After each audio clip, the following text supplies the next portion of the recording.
Hello, my name is Pastor Andy Schroer from Redeemer Lutheran Church. A few years ago, a friend of mine returned from teaching English classes in China.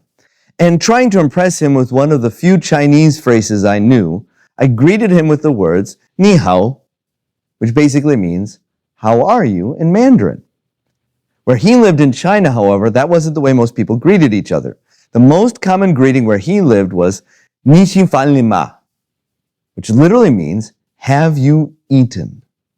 Hearkening back to the days when food was often scarce in China, "Have you eaten?" became a common greeting. If you wanted to know how someone was doing, that was the question to ask. When you're starving, that's the only question that really matters.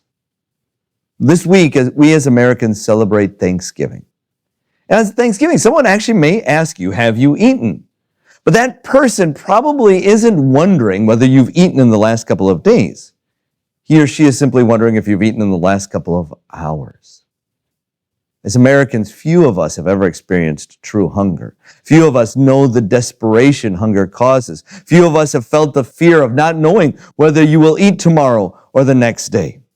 And God, in His amazing grace, has allowed us to be born and to live in one of the richest countries in the world. True poverty is far beyond the realm of our experience. Yet so often, we actually consider ourselves poor.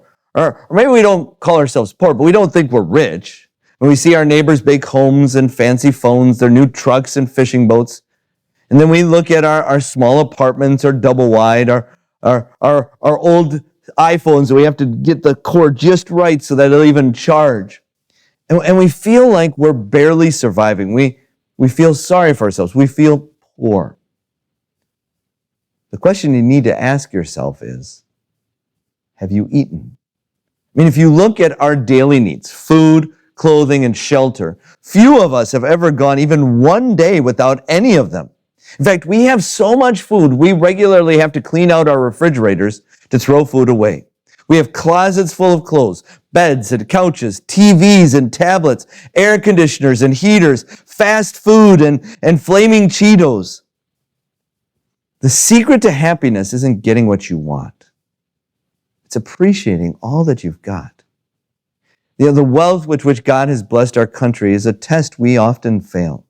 When we take for granted all that we have, or we start taking credit for what we've got, we fail to appreciate what God has done for us.